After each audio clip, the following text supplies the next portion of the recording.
ভালো লাগবে। আর আপনারা সকলেই আসুন। হরে কৃষ্ণ। নমস্কার বন্ধুরা, আবার একটা নতুন ভিডিওতে আপনাদের সবাইকে স্বাগত জানাই। তো আজ আপনাদের নিয়ে যাবে একটা সুন্দর মন্দিরে। শান্ত স্নিগ্ধ মনোরম পরিবেশ, একটা শান্তির জায়গা। কলকাতার খুব কাছেই মধ্যমগ্রামে অবস্থিত শ্রী শ্রী রাধা গোবিন্দ মন্দির ইস্কন। এখানে রয়েছে সুন্দর থাকার ব্যবস্থা, আছে সুন্দর প্রসাদেরও ব্যবস্থা। তো ভিডিওটা পুরোটা দেখুন, আশা করি ভালো লাগবে। ভালো লাগলে লাইক, শেয়ার, কমেন্ট, সাবস্ক্রাইব করবেন। যারা এখনও সাবস্ক্রাইব করেননি, একটা সাবস্ক্রাইব করে চ্যানেলটার পাশে থাকবেন। তো তাহলে চলুন, মধ্যমগ্রাম শ্রী শ্রী রাধা গোবিন্দ মন্দির ইস্কন। আমি দমদম স্টেশনের 3 নম্বর প্ল্যাটফর্মে, হাসনাবাদ লোকালটা ঢুকছে। তো চলুন এই হাসনাবাদ লোকালটায় উঠে পড়ি, মধ্যমগ্রামে যে নামবো।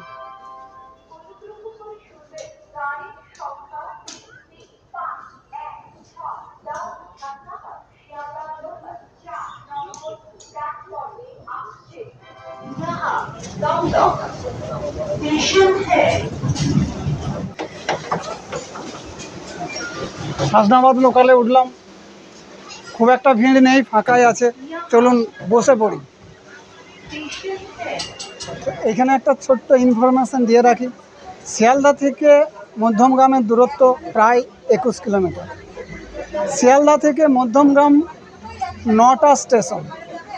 শিয়ালদা থেকে মধ্যমগ্রামের ভাড়া 10 টাকা। বারাসাতগামী যে কোনো লোকাল মধ্যমগ্রামের উপর দিয়েই যাবে। আর শিয়ালদা থেকে মধ্যমগ্রাম যেতে টাইম লাগবে 40 মিনিট। তো সঙ্গে থাকুন, আবার দেখা হচ্ছে মধ্যমগ্রাম স্টেশনে নেমে। তো আমি মধ্যমগ্রাম স্টেশনে নামলাম। এখান থেকে 3 নম্বর প্ল্যাটফর্মের ফুটওভার ব্রিজ দিয়ে বাইরে বেরিয়ে রাধা গোবিন্দ মন্দির ইস্কন। চলুন। আর এই যে ফুটওভার ব্রিজ দেখছেন, এই ফুটওভার ব্রিজ দিয়ে ওই বাইরে বেরিয়ে শ্রী শ্রী রাধা গোবিন্দ মন্দির ইস্কন। তো স্টেশন থেকে সিঁড়ি দিয়ে এই বাইরে বেরিয়ে এই রাস্তাটা ধরে চলে আসুন। এই যে রাস্তাটা দেখছেন, এই রাস্তাটাতে কিছুটা আগিয়ে গেলেই ডান দিকে পাবেন রাধা গোবিন্দ মন্দির ইস্কন। ঠিক এই ডান দিকে এই যে রাস্তাটা দেখছেন, এই রাস্তাটায় কিছুটা আগিয়ে গেলেই বাঁ দিকে পাবেন শ্রী শ্রী রাধা গোবিন্দ মন্দির ইস্কন। তো ফাইনালি পৌঁছে গেলাম শ্রী শ্রী রাধা গোবিন্দ মন্দির ইস্কন। ওই যে সামনেই দেখা যাচ্ছে মন্দিরের মূল প্রবেশদ্বার। তো চলুন মন্দির প্রাঙ্গণে প্রবেশ করি। তো মন্দির প্রতিদিন খোলা এবং বন্ধের সময়সীমা। ভোর 4:30 মিনিটে মঙ্গল আরতি, সকাল 7:30 দর্শন আরতি, দুপুর 12:30 ভোগ, দুপুর 1টায় মন্দির বন্ধ, বিকেল 4:30 মিনিটে আবার দর্শন, সন্ধ্যা 6:30 সন্ধ্যা আরতি। প্রতি রবিবার সন্ধ্যা 6:30 পাঠ, কীর্তন, আরতি, প্রসাদ।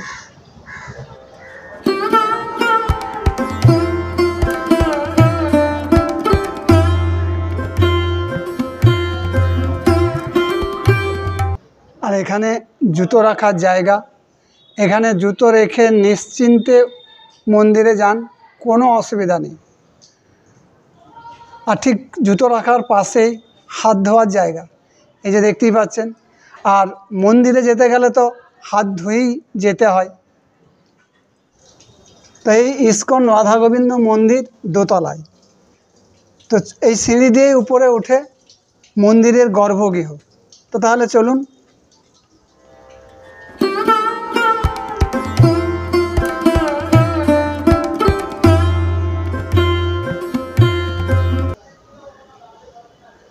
আর গর্ভগৃহের ঠিক আগেই ইস্কন প্রতিষ্ঠাতা শ্রী প্রভুপাদ, এই যে দেখতেই পাচ্ছেন। আর এখানে রাধা কৃষ্ণের যুগল মূর্তির ফটো।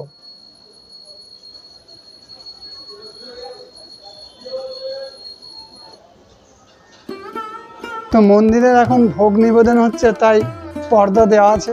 নিবেদন হয়ে যাওয়ার পর মন্দিরের গর্ভগৃহ খোলা হবে, তখন আপনাদেরকে মন্দিরের বিগ্রহ দর্শন করাবো। আর এখানে দেখুন তিরুপতি বালাজির একটি ফটো, ঠিক তার পাশেও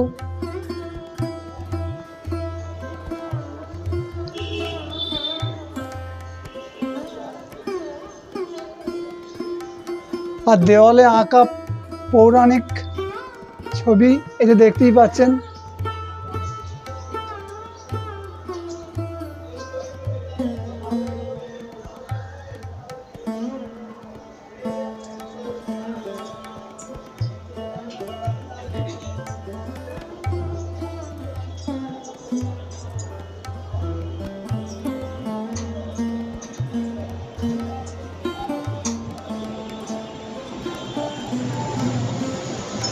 সবই পৌরাণিক ছবি এখানে ফুটিয়ে তোলা হয়েছে।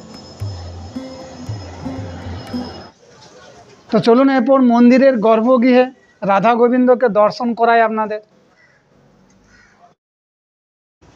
মন্দিরের গর্ভগৃহে একদম উপরের বেদিতে কোষ্ঠী পাথরের শ্রী ভগবান কৃষ্ণ এবং তার পাশে শ্বেত পাথরের রাধিকা, এবং তার পাশেই ছোট্ট সিংহাসনে শ্বেত পাথরের রাধাকৃষ্ণের যুগল মূর্তি এবং নৃসিংহদেব।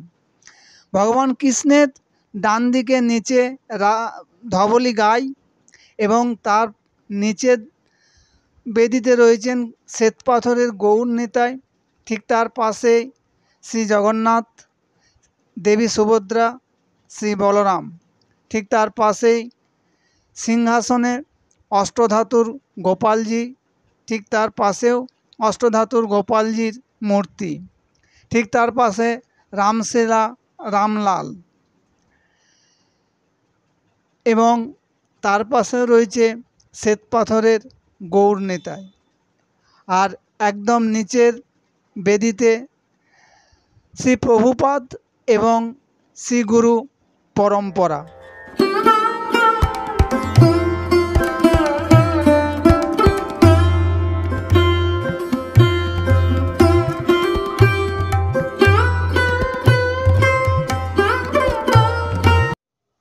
গর্ভগৃহের বেদিটি অসাধারণ লাগছে, খুবই সুন্দর, দেখতেই পাচ্ছেন।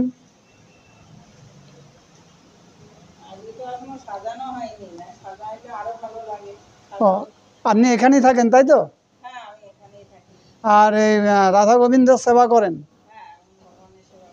আচ্ছা, আজকে এখনো সাজানো হয়নি বলছেন নাকি? আচ্ছা, আর একটা কি বলছিলেন, কবে আসতে বলছিলেন?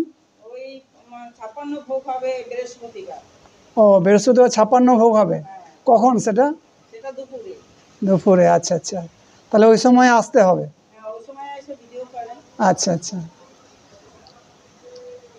তো বন্ধুরা, আমি শ্রী শ্রী রাধা গোবিন্দ মন্দির ইস্কনের শাখা মন্দিরের প্রভুরাজকে পেয়েছি, ওনার মুখ থেকে শুনে নিই। গোবিন্দ গৌরনিতাই নৃসিংহদেব ভগবান কি জয়, প্রভুপাদ কি জয়, গুরু মহারাজ কি নিতাই গৌর প্রেমানন্দে। 90 সালের থেকে আমাদের এইখানে ভজন কীর্তন পাঠ ভগবানের সেবা চলছে। হরে কৃষ্ণ। হরে কৃষ্ণ। এখানে আসতে হলে কিভাবে ভক্তবৃন্দ আসবে সেটা একটু বলুন। হরে কৃষ্ণ। আমাদের শ্রী শ্রী রাধা গোবিন্দ মন্দিরে আসতে গেলে আপনি যদি শিয়ালদা দিক থেকে আসেন, ট্রেনে যদি আসেন, ট্রেনের গাড়ির পেছনের দিকেরটা উঠবেন, প্রথম দিকে উঠে রেল লাইন মধ্যমগ্রাম রেল স্টেশনে নামবেন, নেমে ট্রেনটা চলে যাওয়ার পরে রেল লাইনটা পার হয়ে বাজারে বাঁদিকে বাজারের মধ্যে গিয়ে যে কোনো দোকানদারদের জিজ্ঞাসা করবেন ইস্কন মন্দিরে যাব, ওরা দেখিয়ে দেবে। ওখানে যে কোনো দোকানদারদের বললে ওরা বিভিন্ন রাস্তা আছে, একদম স্টেশন বাজারের ঠিক একদম পেছনেই। আর যদি আপনি সোদপুর দিক থেকে আসেন, তাহলে আপনি অটো করে যদি আসেন, তাহলে মধ্যমগ্রাম রেল ব্রিজের নিচে ওখানে অটো স্ট্যান্ড আছে, স্টেশনের অটোতে উঠবেন, চৌমাথার অটো না, স্টেশনের অটোতে উঠবেন।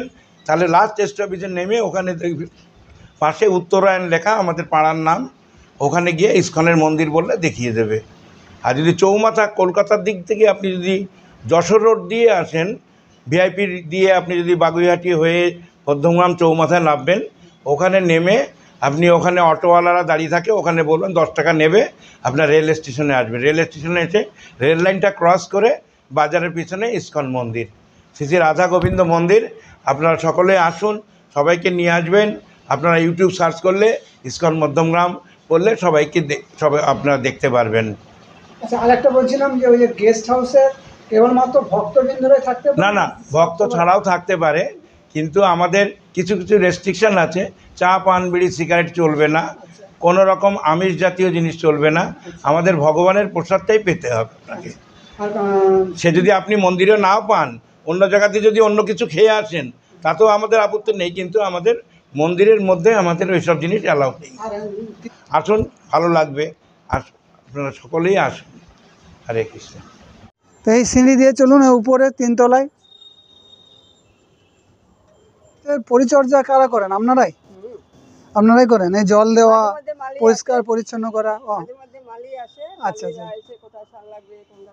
লাভ ইসকন উল্টো দিকে লেখা আছে। ছাদে তো পুরো ফলের বাগান করে দিয়েছে ইসকন। দেখুন, দেখতেই পাচ্ছেন ফুল এবং ফল। দেখুন, এই দেখুন বেল ধরে আছে। এই যে বেল ধরে আছে, দেখতেই পাচ্ছেন। আচ্ছা, এই লেবুটা এখানে পড়ে গেছে, তাই তো? ও, এই গাছটা একটা বেল হয়েছিল এত বড়, তাই? ওই যে আরেকটা হয়েছে ওটা দেখতে লাগবে। চলুন উপরে। এটা কি সফেদা গাছ? এটা সফেদা, দেখুন সফেদা ধরে আছে। সফেদা গাছ, সফেদা ধরেই আছে, অনেক সফেদা ধরেছে। আরো অনেক গাছ। আচ্ছা আচ্ছা।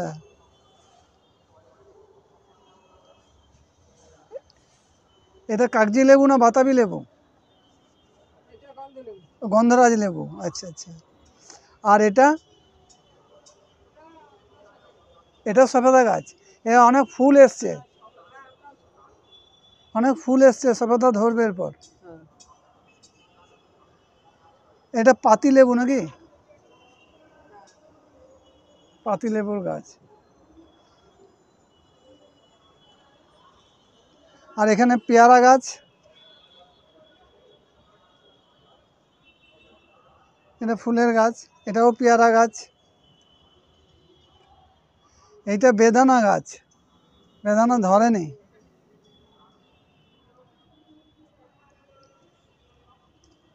এটা হচ্ছে স্থলপদ্ম না? স্থলপদ্ম ফুল। হুম। এটা কি ফুলের গাছ এটা? এটা ওই যে সাদা সাদা ফুল ফোটে, ওই নিচে দেখেন তাকিয়ে। আচ্ছা আচ্ছা আচ্ছা। I love ISKCON. উল্টো দিকে আমি দাঁড়িয়ে আছি, তাই উল্টো লেখাটা হচ্ছে। আর সন্ধেবেলা এটা লাইট জ্বলে, আরও সুন্দর লাগে। তাই রাধা গোবিন্দ মন্দিরে এলে এই রাধা গোবিন্দকে প্রদক্ষিণ করতে হয়। তো চলুন আপনাদেরকে সাথে নিয়ে রাধা গোবিন্দকে প্রদক্ষিণ করি।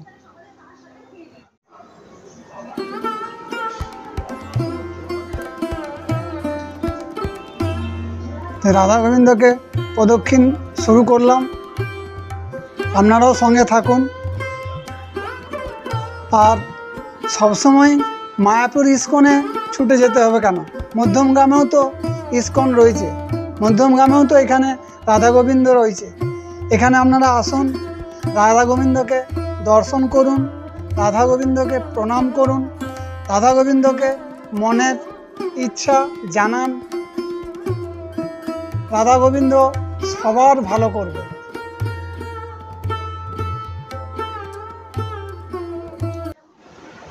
আমিও এই শ্রী রাধা গোবিন্দ মন্দিরের প্রসাদ পেলাম, এই যে দেখতেই পাচ্ছেন। তো বন্ধুরা, এই রাধা গোবিন্দ মন্দিরের অন্নপ্রসাদ খেতে হলে আপনাকে আগে ফোন করে জানাতে হবে। ফোন নাম্বার আমি স্ক্রিনে দিয়ে দেবো, সেখান থেকে ফোন করে আপনারা জেনে নেবেন। এবং যদি এই মন্দিরের গেস্ট হাউসে থাকতে চান, তাহলেও আমি স্ক্রিনে ফোন নাম্বার দিয়ে দেবো, সেখান থেকে ফোন করে। তো মন্দিরের ছাদে চলে এলাম। চলুন আগে গেস্ট হাউসে যাই।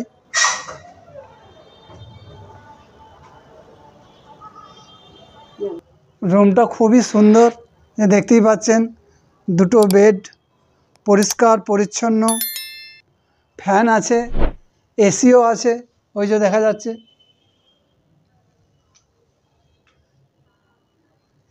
এখানে সোফা আর প্রভুপাদের একটা ছবি এখানে। খুব সুন্দর রুমটা। আচ্ছা, এই রুম কি সবাইকার জন্য না শুধুমাত্র ভক্ত শিষ্যদের জন্য? বেশিরভাগই ভক্ত আসে। আচ্ছা, মানে বাইরের থেকে, বিদেশ থেকে যারা আসেন তারা থাকে। আর এমনি সেদিন মায়াপুরে যেতে পারলো না, মায়াপুর যেতে পারলো না, তারা এখানে এসে। হ্যাঁ, কেউ বাইরের দেশ থেকে আসলো, আচ্ছা আচ্ছা আচ্ছা। তারা মায়াপুরে যাবে। আচ্ছা, আর এমনি সাধারণ মানুষ থাকতে পারবে না? সাধারণ মানুষ খুব একটা আসে না, এবার আসলে যদি, হ্যাঁ হ্যাঁ, ফাঁকা থাকলে থাকতে পারবে। খুব সুন্দর রুমটা, পরিষ্কার পরিচ্ছন্ন। ওইটা টয়লেট। আর এই যে সামনেই দেখুন টয়লেট।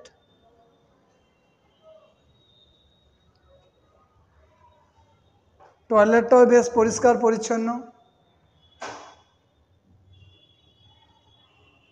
বন্ধুরা, এই মধ্যমগ্রাম শ্রী শ্রী রাধা গোবিন্দ মন্দির ইস্কনের ভিডিও কেমন লাগলো কমেন্ট করে জানাবেন। ভালো লাগলে একটা লাইক করে সাথে থাকবেন এবং একটা সাবস্ক্রাইব করে পাশে থাকবেন। তো আবার দেখা হবে অন্য কোথাও, অন্য কোনো দিন, অন্য কোনো ভিডিওতে। ভালো থাকবেন, সুস্থ থাকবেন। মধ্যমগ্রাম শ্রী শ্রী রাধা গোবিন্দ মন্দির ইস্কন থেকে আমি মুখার্জি ব্লগ। হরে কৃষ্ণ, রাধে রাধে।